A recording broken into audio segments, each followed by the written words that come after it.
Howdy folks, hope you're all having a good one, and welcome to another episode of Mingles with Jingles. This episode, officially this time, and appropriately enough given what happened to Twitch the other week, sponsored by NordPass. Go to nordpass.com/jingles and use code JINGLES to get 50% off a 2-year NordPass premium plan plus an additional 4 months for free. And why should you care? Well, as I mentioned in last week's episode, Twitch recently got themselves hacked in an absolutely epic way, and while Twitch says they don't believe that people's login credentials were compromised, that's not the same as saying that your login credentials are absolutely safe, is it? So rather than take Twitch's extremely dubious word for it, and bearing in mind two other things: one, Twitch is owned by Amazon, and there's no guarantee that this breach hasn't made Amazon vulnerable in some way too, and secondly, the hackers responsible for the Twitch breach have said that there is more data on the way. I can't help but feel it's just better to be safe than sorry. So I reset my Twitch password, I reset my Amazon password, and as well as that I had to reset the password on every single associated login that used the same emails as the Twitch and Amazon passwords, and let me tell you, that was a lot of logins. Fortunately, because I have been using NordPass for a couple of months now, this was a relatively quick, secure and painless process, and it can be for you too. Just head to nordpass.com/jingles, use code JINGLES, and you can get 50% off a 2-year NordPass premium plan plus an additional 4 months for free in what must be the single most timely and appropriate sponsorship integration that I think I have ever done. Thank you, NordPass. Anyway, I've just had to tear myself away from the King of the Sea tournament in order to do this episode of Mingles with Jingles. I'm actually recording quite late because, well, the games were just so good. I was a little concerned when Wargaming bought the King of the Sea tournament.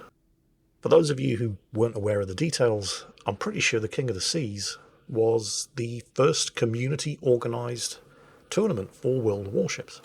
It was organised by the community. It was run by community volunteers for the community, which is probably one of the reasons why it was so popular and so successful. Initially, Wargaming's only involvement with the King of the Sea tournament was to donate prizes and promote it. And that mostly hands-off approach seemed to work very, very well for everyone involved. Now, I'm not 100% aware of all the details, but as I understand it, as the tournament got bigger and bigger and more popular, Wargaming's involvement started to get a lot more hands-on, out of necessity, and then eventually everyone involved just agreed that it made more sense for Wargaming to take over. There were no shady under-the-table deals going on, it was all above board. Everybody involved, the organisers and Wargaming, just agreed that it made more sense that way. Now, in the wake of the announcement, and we're going back many months now, this is all actually quite old news, but in the wake of the initial announcement that Wargaming had bought the whole tournament and would be running things their way from now on, several alarm bells started going off in the community, particularly with regard to aircraft carriers, because in the wake of the aircraft carrier rework, many years ago now, they had tried the new carriers in the very next King of the Sea tournament, and to say that it made an absolute travesty of the gameplay would be a massive understatement. It turned out that aircraft carriers completely ruined competitive gameplay. Who'd have seen that one coming? And so there was one King of the Sea tournament that allowed the use of aircraft carriers.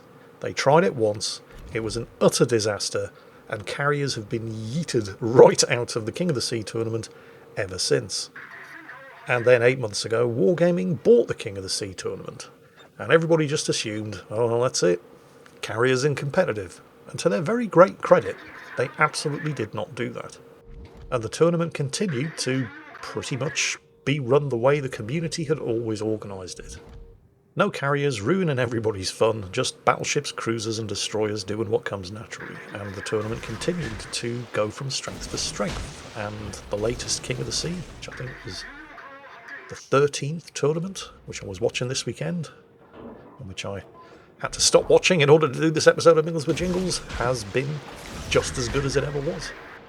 I spent almost all of Sunday not doing my job and recording Mingles with Jingles because I just couldn't stop watching the King of the Sea tournament.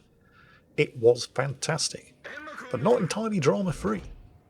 And the drama was nothing to do with wargaming because, well, they've basically just bought the thing and then left it to run in more or less exactly the way that everybody enjoys it. Now, this drama was down to some questionable acts on behalf of certain teams and players. Now, I don't know the precise details, and when I say precise details, I mean names of teams and players. But there was one player from one of the North American teams. Apparently this guy was one of his team's destroyer specialists, and for the composition that his team was setting up for the tournament, they needed him to be in a Ragnar. Now, the Ragnar is a relatively new Tier 10 European destroyer, and you can only get it for steel in the armory, and he didn't have it. But he did have access to an account that had a Ragnar on it, because his side job was as an editor for the World of Warships wiki. Again, not entirely sure of the details here. This wasn't something that I was aware of, but apparently World of Warships wiki editors have access to accounts where they can gather the stats of all of the ships that they need to write wiki pages on, which kind of makes sense. And on this account, this guy actually had the Ragnar. So he used his World of Warships wiki account in the King of the Sea tournament rather than his own account. Essentially, he was playing in a tournament on what was effectively a press account. And this is against the rules. So there was a bit of drama about that, and I believe he was banned from taking further part in the rest of the tournament. Slightly more dramatic was a little spot of match rigging that was going on. Again, I don't know the specific details of the names of the teams involved, but there were a couple of Taiwanese teams that apparently are big rivals, right? They don't like each other very much. And one of these teams figured out that if they threw a match, if they deliberately lost a game, then they would face their arch rivals in the next game. Now, I am sure that this sort of thing probably goes on all the time. I'm sure that there are teams, ultra-competitive teams, who look at the match lineups and they think, well, we've got this tough game coming up in the second round, but if we lose that match, we'll have a much easier game in the playoff, which means we've got a better chance of going through to this stage and collecting these points and so on and so on. And again, my memory isn't serving me particularly well tonight. I mean, when does it ever?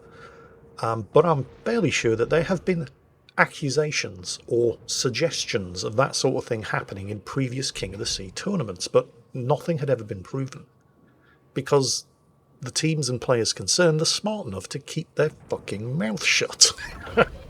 That was not the case for this Taiwanese team, or at least one of their members. Again, I'm a little hazy on the details. Apparently one or more of them started bragging about it in the middle of the tournament.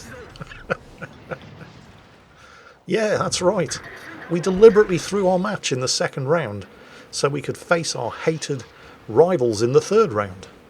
Dude, shut up. So yeah, they got disqualified for match rigging and forfeited all of their remaining games.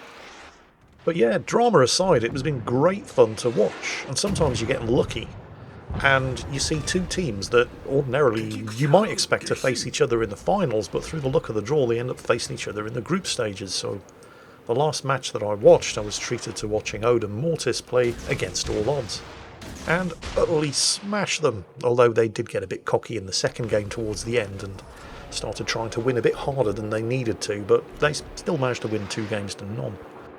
So yeah, I mean, I don't think I've actually played anything this entire weekend, Saturday or Sunday. I've just been watching the King of the Sea tournament, and it's been amazing. It always is. And I am just thankful that even though they bought the whole thing out 8 months ago, Wargaming had the good sense to not mess around with the format. So it's still fun to watch, great gameplay most of the time, sometimes some absolutely terrible gameplay and some really questionable decisions, particularly earlier in the group stages, but generally speaking, great entertainment. One thing that I should probably address before we move on, those of you who watched Saturday's Far Cry 6 video probably noticed some terrible audio at the beginning, where the in-game music being played over the radio was way too loud and mostly drowned out my commentary. Yeah, that one was on me. What was supposed to happen, what I thought had happened, was that I'd muted the in-game audio because I didn't want to get a copyright strike thanks to Ubisoft playing Ricky Martin's Living La Vida Loca over the radio. You know, music that is not copyright free in the middle of the game. Some people quite rightfully said in the comments, "Holy shit, Jingles, don't you even check your videos before you upload them?" And yeah, that's a fair comment. The thing is, I do check the videos before I upload them.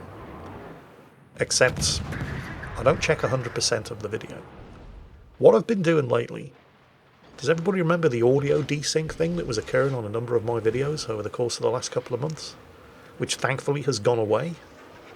Now, I don't know why it's gone away. I don't know what was causing it in the first place. I am doing nothing different.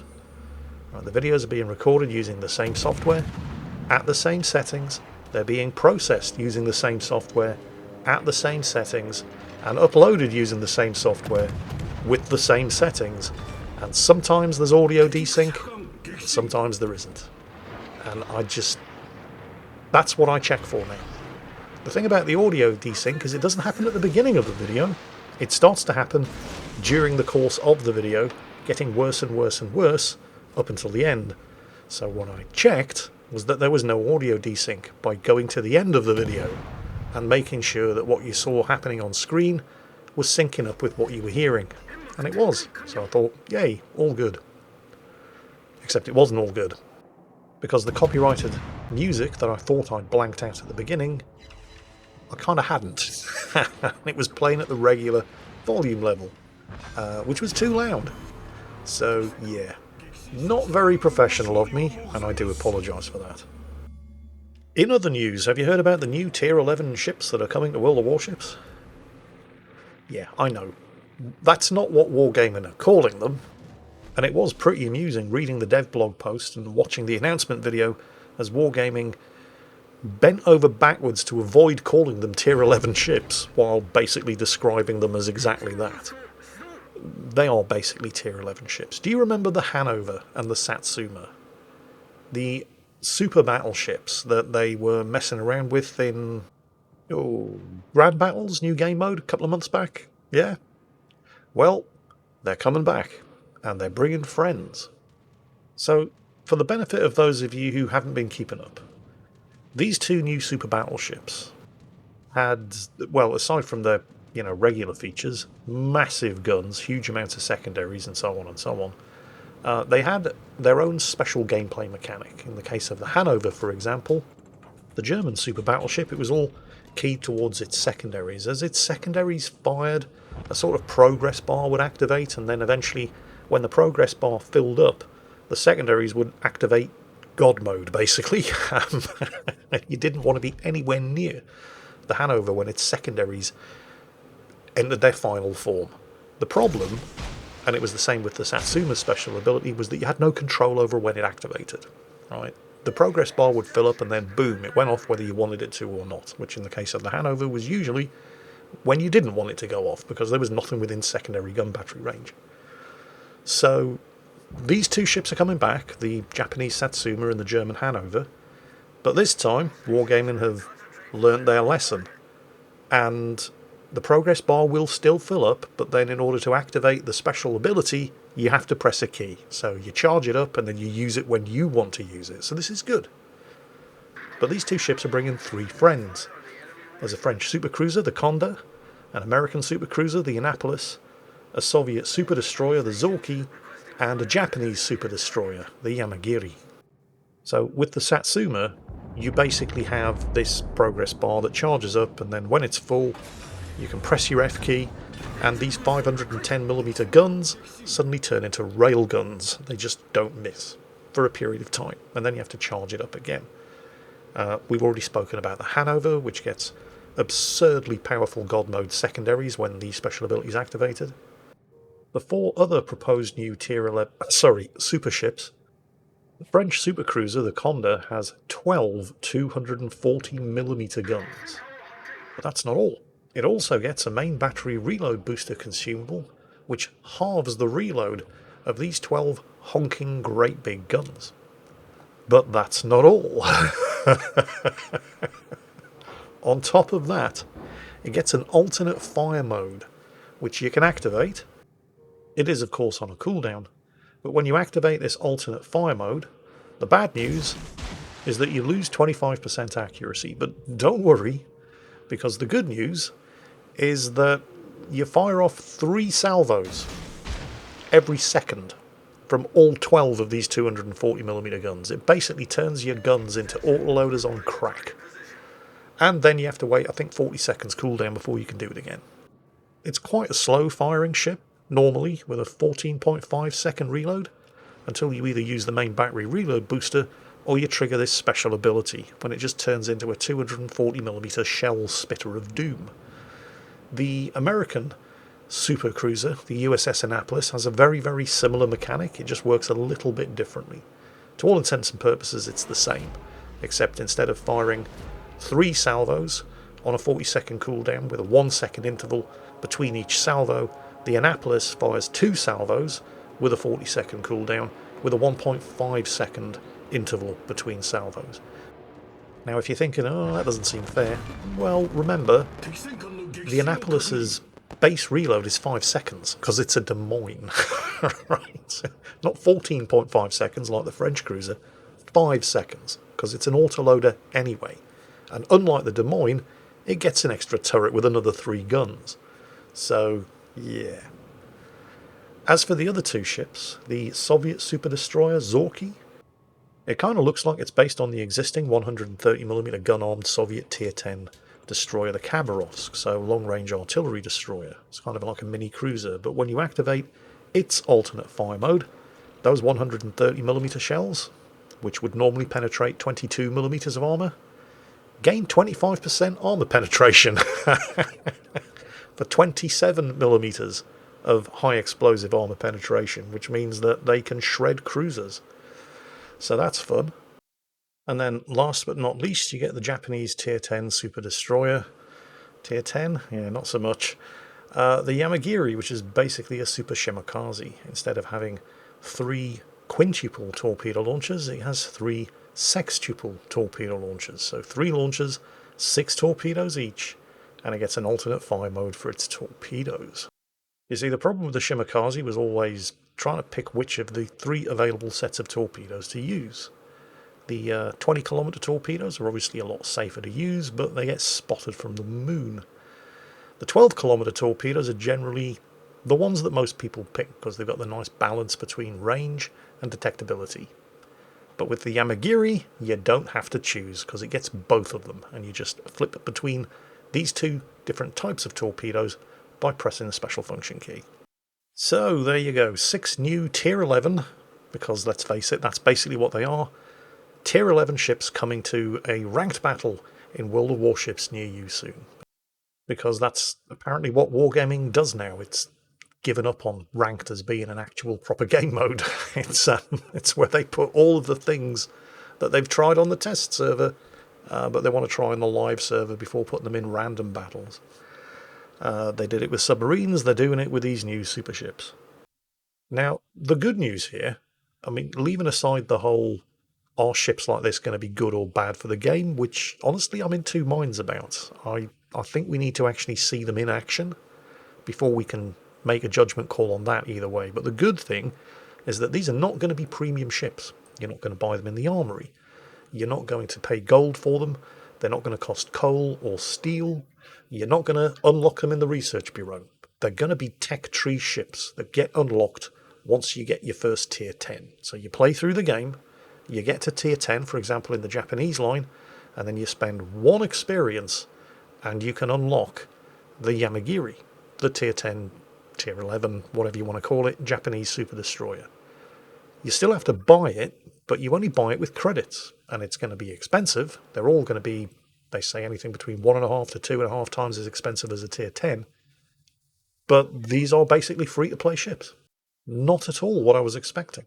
I mean, like many of you, I fully expected these things to be locked behind some kind of paywall, because that's just the way Wargaming had been operating for the last 2 or 3 years. But they're not. They're free-to-play ships. This is good. This is very good. It's just a shame that they had to suffer a complete community revolt and the loss of their most prominent community contributors before they stopped slipping their fingers into our pockets every time they introduced something new to the game. But, well, that's exactly what they're doing. So, grudgingly, I guess I have to say, well done, Wargaming. I guess now I just have to start farming credits in order to pay for them all. That's going to be quite a grind, but you know what? That's absolutely fine. It's free to play. This is how it should be working as intended. So, yeah, I guess Wargaming can have this one. And that's about it for this week's episode of Mingles with Jingles. I need to get this episode put to bed, processed, and uploaded while it's still Sunday, and then get myself down to the kitchen, because I have plans for a chicken curry tonight. And it ain't going to cook itself. So, that's it for today. I hope you've enjoyed it. I hope you all had a great weekend. And as always, take care, stay safe, and I'll catch you next time.